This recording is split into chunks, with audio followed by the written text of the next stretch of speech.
O Estatuto é claro em dizer que um ano antes da eleição é proibido qualquer tipo de anistia. E anistia, entenda o termo, ela pode ser parcial ou total. Quer dizer, anistia não é apenas quando você, não, é você simplesmente é liberado daquela dívida. Perdoar uma dívida. Sim. Nós tivemos uma reunião da comissão eleitoral com os candidatos a presidente e o Estatuto é claro. A dívida que você tem com o clube, você tem que pagar 90 dias antes, ficou deliberado isso parceladamente, ou 60 dias antes, como está no Estatuto, à vista. Os valores que a diretoria estava praticando eram de R$ 1.200 para título familiar e 1.856, salvo engano, 850, vamos arredondar aí, para títulos individuais. O que eles fizeram foi que no penúltimo dia de prazo, antepenúltimo dia de prazo, o prazo se encerrava para pagamentos à vista no dia 3 de dezembro. No dia 31 de novembro, dia 30, né? 31 de novembro, enfim. 30. Baixaram lá uma determinação, chamando de promoção, para que o associado que quisesse botar o título em dia, não eram as mensalidades, é aquele que estava deixando de pagar mais de ano, ou fizesse por metade do valor, o que era absolutamente afrontoso ao que previa o Estatuto e o que tinha deliberado já a Comissão Eleitoral com todos os candidatos a presidente presentes ou seus representantes. Na verdade, vários deles não foram mandar representantes, porque ninguém leva a sério a comissão, precisa deixar isso claro. Só a gente tem levado a sério a Comissão Eleitoral, que, diga-se de passagem, é formada por 5 membros. 3 deles desembargadores do Tribunal de Justiça. Então, assim, até pela condição profissional que tem, eles deviam ser levados a sério. O que eu faço, e levaria qualquer um como levo, mas especialmente os 3 desembargadores têm que ser levados a sério. Nós temos uma comissão eleitoral no Corinthians que tem que ser levada a sério, respeitada pelo menos. Sim. E foi deliberado isso. E a diretoria, obviamente, visando o benefício eleitoral, instituiu essa promoção. Só que foi uma promoção bastante engraçada, porque primeiro ela foi dada a ordem por volta das 12 horas da manhã, meio-dia. Isso foi para o site do Corinthians às 4 da tarde. Eu estou te falando que eu tenho prova documental. O site do Corinthians publicou isso às 4 da tarde e no campo, salvo engano, de notícias institucionais. Não ficou aquele negócio de ficar piscando, quero arrecadar, venha sócio correndo aqui, paga mais barato, quero atrair recursos para o clube, coisa e tal. Segundo, quem chegou lá e queria pagar R$ 1.200, que era o preço normal, para não correr risco, eles não aceitavam. Até falei, vocês têm que dar uma carta que não estão aceitando. Porque tem associado que está com medo de pagar a metade e depois não poder botar. Então vocês dão. É a mesma coisa que você fizer uma promoção de geladeira, eu falo, não, eu quero pagar inteira a geladeira, porque eu quero a garantia normal. E o cara fala, não, você não vai pagar. Como não? Eu quero te comprar a geladeira, mas não quero pagar 1.200, não quero pagar 600. Então eles não aceitavam. Segundo, eles obrigaram o camarada a pagar a mensalidade de janeiro, que primeiro é uma venda casada. Segundo, que essa mensalidade, se você pegar pelo Estatuto, o cara nem é obrigado a pagar para votar.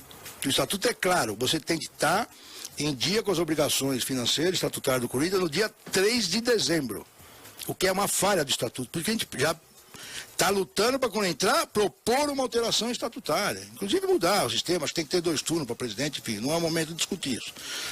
Porque você tem que estar em dia até 3 de dezembro, porque o Estatuto foi feito para eleição sem dezembro.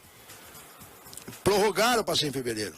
Então, se você tem que estar em dia de dezembro, você não precisa pagar dia 10 de dezembro para a prestação, você não precisa pagar janeiro e nem fevereiro. Muito bem. Quando a gente foi para cima disso, no dia que aconteceu, disseram o vice-presidente do Corinthians, eu quis falar com o presidente, ele não atendeu. O diretor financeiro e a própria chefe da tesouraria, por volta da 1 da tarde, meio-dia, meia hora de promoção, que não estava nem no site. Então, assim, o Brasil sabia sem estar no site. Sim. Que já tinha entrado 300 mil em caixa. Eu falei, mas não entrou 10 pessoas na tesouraria. Como é que o Corinthians recebeu 300 mil em caixa?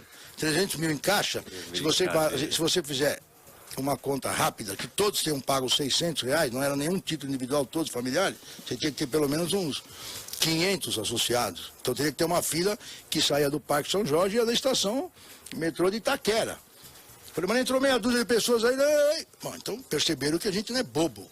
Até pela vivência que a gente tem. 40 anos de polícia, não dá para enganar. Aí fomos lá, que das 300 pessoas, 500 pessoas que devem estar aqui na fila, não tem. Então só receberam por lista. Se recebeu por lista, só teve um cara que pagou. Então, assim, primeiro é o seguinte, essas quase 800, 900 pessoas não foram sócios que foram prejudicados, porque eles nem tiveram lá. Alguns nem sabem que foram, entre aspas, anistiados. Outros já morreram. Anistiaram pessoas falecidas, que provavelmente alguém ia votar no lugar. Que coisa, hein? Então, assim, é uma coisa esdrúxula, sem precedentes, que envergonha a gente. Eu me senti envergonhado como corintiano, ver o mercado de peixe que a gente assistiu na sexta, sábado e domingo no Corinthians. Nós fizemos várias provas, isso tudo foi para a comissão. A comissão cautelarmente já deliberou que esses associados, em tese, porque eu falo em tese, tem alguns que nem sabem que foram anistiados, não terão direito a voto. A gente espera que essa decisão seja confirmada.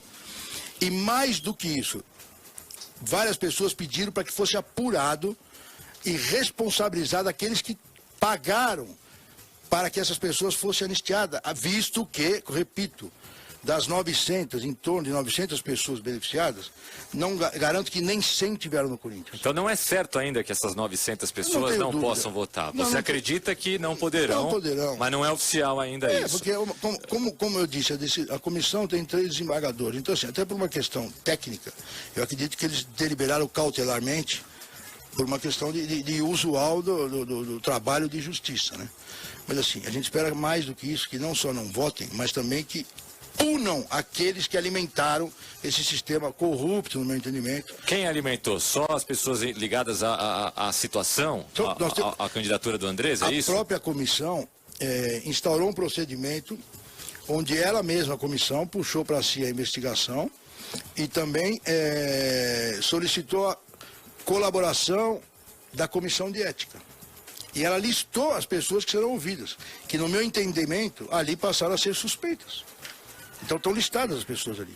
Tem as pessoas da secretaria chamadas, tem o candidato Paulo Garcia, tem o candidato André Santos, tem o candidato Roque Cittadini, salvo engano, o diretor administrativo, o Cagiano, o vice-presidente André Luiz de Oliveira, e acho que a funcionária chefe da tesouraria, se não me falha a memória, são os nomes que a comissão intimou, vamos usar esse termo, para o nosso ouvinte entender, para que preste esclarecimento. Você disse que tem provas, essas provas estão guardadas ou você divulgou em alguma rede social? Não, eu não divulguei nada. Não. Eu, aliás, fiz uma representação para a comissão. Mas você apresentou essas provas lá no Corinthians? Até por uma questão de respeito, várias pessoas pediram para que esses sócios não votassem e divulgaram. Os ofícios que mandaram para a comissão. Até por uma questão de ética e respeito à comissão, eu fiz um ofício, solicitei várias coisas, inclusive para o CORE, que deliberou no dia seguinte que o CORE, que é um órgão também de fiscalização, as pessoas não conhecem o estatuto. Não é só de orientação, é um órgão de fiscalização. O CORE deliberou por entender irregulares procedimentos. Isso tem um reflexo que ninguém observou. O CORE deliberando que aquele procedimento foi irregular, está sinalizando que as contas do presidente podem ser reprovadas se esse recurso entrar. Ninguém observou isso, mas eu representei para o CORE. Eu representei o Conselho Fiscal, que tem autonomia pelo Profut, e é o único órgão com autonomia no clube, pelo Profut, para cobrar os recibos, os depósitos, a conciliação bancária entre os associados, mês a mês, desde janeiro até agora, quem se tornou adimplente e como foi a forma de pagamento e o comprovante. O Conselho Fiscal tem poder para requisitar, já requisitou, tem informação que não recebeu ainda. Se não emprestar essa informação para o Conselho Fiscal, nós vamos estar de novo infringindo o Profut, a Lei Pelé, e o Corinthians sob pena de ser responsabilizado e perder todos os benefícios. E aqueles 200 milhões financiados no Profut, produto do crime fiscal, do imposto que não pagaram, pode voltar. Pode ter alguma candidatura impugnada por causa disso? Não tenho dúvida que sim. E o que eu estou dizendo mais? Eu fiz um ofício para a comissão apontando tudo isso, pedindo providência, repito, Conselho Fiscal, CORE, Comissão de Ética e a Comissão Eleitoral, pedindo providências apuratórias e responsabilizando aqueles que eventualmente forem contra quem tiver algum tipo de prova de que tenha participado dessa lambança. Eu mesmo fiz provas lá. Eu, desde a sexta-feira, filmei, fotografei, fiz várias provas, não divulguei, entreguei tudo na comissão. E mais do que isso, me coloquei à disposição de depor como testemunha do que eu vi, do que eu ouvi e do que me contaram.